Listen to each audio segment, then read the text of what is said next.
Nós vamos te ensinar a fazer escolhas para deixar a sua casa mais elegante e funcional. E a dinâmica do vídeo vai funcionar de isso e aquilo. Então a gente vai dar uma peça e um substituto para ela que tenha um desempenho melhor ou uma estética que seja mais adequada.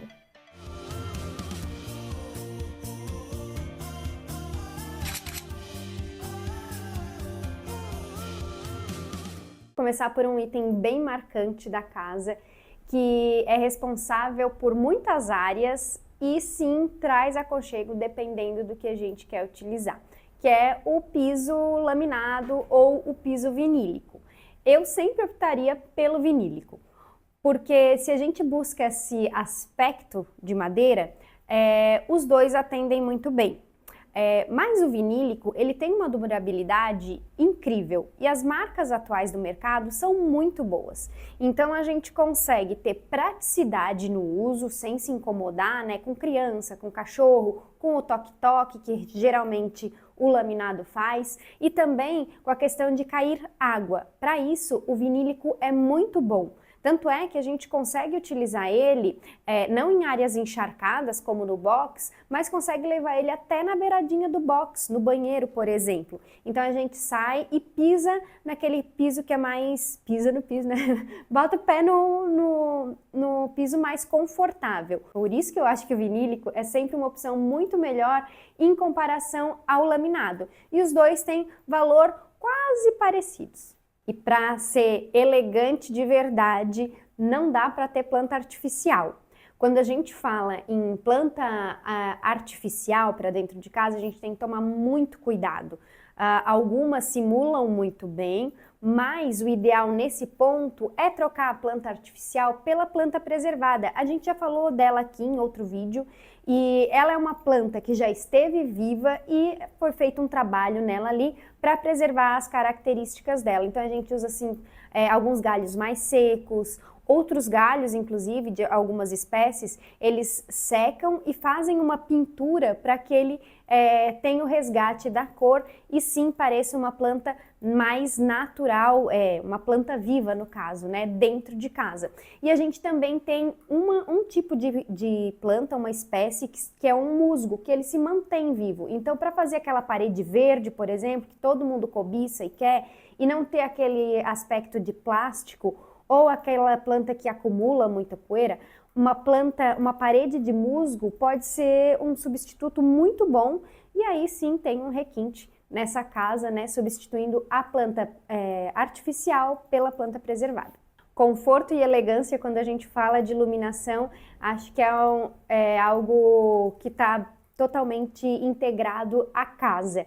E eu evitaria completamente as placas de LED no gesso, porque elas dão um aspecto muito frio, geralmente acumula bicho ali e não faz um efeito de luz legal. O que eu substituiria então? Eu tiraria as placas de LED por spots embutidos, que pode ser de uma par 20, um tipo de lâmpada par 20, ou até a R70, que faz um efeito de luz melhor, mas a R70 é um pouquinho mais caro. Ou se eu quero dar um detalhe diferente, eu posso trabalhar com um perfil de LED, né? Que é aquela canaletinha onde a gente coloca o LED e faz o desenho. Dá para fazer um desenho de teto e parede junto. Então, isso traz um efeito de iluminação mais gostoso e a gente evita aquele efeito lavado que faz a placa de LED e que deixa o ambiente frio e sem elegância. Essa é para quem está querendo colocar uma pedra branca na cozinha, mas procurando um bom custo-benefício também. Muitas vezes as pessoas acabam optando por colocar um granito branco, justamente pela questão do valor da pedra, porque o granito ele tem um bom custo-benefício. Porém, uma pedra que vai permanecer bonita por muito mais tempo, evitando o aparecimento de manchas, é optar pelo quartzo branco. E tem uma grande diferença estética também, porque mesmo um granito que ele seja branco, ele tem uns grãozinhos, uns granulados de outras tonalidades. Então isso faz com que a pedra não fique 100% homogênea de uma única cor. Então, falando também em questão de estética, claro que tudo depende do projeto, do ambiente, do contexto em que vai estar inserido, mas quem procura uma pedra 100% branca e visando a esse custo-benefício a longo prazo, a opção melhor, mais adequada é o quartzo branco. Uma outra dica é substituir peças decorativas, principalmente, que são muito pequenininhas, por peças maiores. Porque o que acontece? Quando a gente coloca muitas pecinhas num único lugar, acaba gerando uma sensação de uma bagunça visual, em que o nosso olhar não sabe para onde direcionar o olhar. Então, acontece que não vai ter uma peça que vai se destacar e vai chamar mais atenção do que as outras. Tudo vai ficar meio bagunçado, assim. E principalmente se você quer deixar alguma peça específica de destaque, uma que tem grande importância para você, que tem um valor afetivo, uma peça que seja muito bonita, se ela está no meio de várias outras, ela acaba perdendo esse brilho e fica difícil de enxergar só ela. Então, por isso que a ideia é sempre trabalhar com peças únicas e maiores para ocupar melhor o espaço, mas ficar sem a sensação de bagunça visual e assim conseguir dar o destaque merecido para cada peça. E isso acaba gerando uma certa economia também, porque pensa comprar muitas decorações, sendo que às vezes um único quadro, por exemplo, um quadro grande, mas um só, já poderia preencher esse espaço. Então, aqui a nossa dica é sempre substituir todas as pecinhas pequenas por peças que são maiores. E para finalizar, a gente vai falar sobre tapetes. Muitas vezes o tapete ele é utilizado em situações em que não seria necessário o uso dele, como por exemplo, abaixo de uma mesa de jantar. É muito comum a gente ver as pessoas colocando tapetes nesse espaço, porém é um lugar em que vai ser servido comida, vai ser servido bebida, vai ter uma grande circulação de pessoas, um grande uso e principalmente envolvendo alimentos, né? Então não é muito higiênico a gente trabalhar com tapetes abaixo da sala de jantar.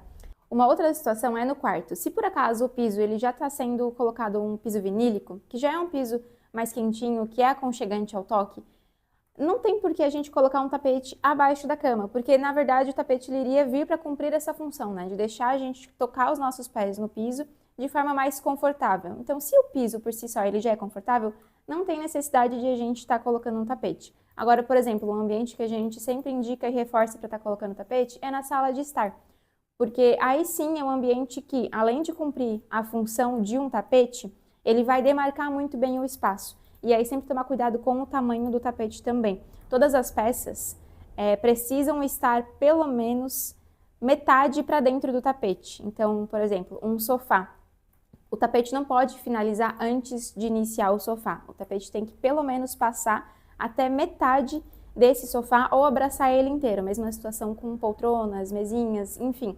Então, o tapete ele serve, além de cumprir a função dele, demarcar o espaço tendo um aspecto mais de setorização mesmo da localização da sala de estar e deixando mais agradável também para os olhos. Então, sempre tomar cuidado com o tamanho do tapete, porque muitos tapetinhos pequenininhos também, isso vai causar a mesma coisa que o item que a gente comentou anteriormente, que é o de bagunça visual, quando tem muita informação.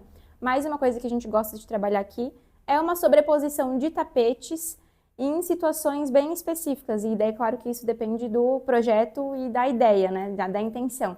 Então, se eu quero demarcar um cantinho específico da sala de estar, mesmo que ela já tenha um grande tapete demarcando toda a sala, se eu quero dar destaque para aquele cantinho, às vezes a gente coloca abaixo daquela poltrona com aquela luminária, um tapete redondo ou um tapete em um formato mais orgânico, um formato que seja diferente do tapete principal e com uma textura diferente também para a gente poder criar esse destaque. E esse vídeo a gente quer para a gente ter mais interação, conversar mesmo e poder ajudar nessas dúvidas que a gente tem visto que são bem comuns. Então, se você quer saber de algum item, tem alguma dúvida, está pensando em construir ou reformar, faz o seguinte, conversa com a gente aqui nos comentários, vamos trocar uma ideia, que aí a gente traz esses itens para um outro bate-papo. E aí, por isso, não deixa de se inscrever aqui no canal para acompanhar os outros conteúdos também, porque a gente quer cada vez mais trazer informações mais relevantes e que façam sentido para vocês.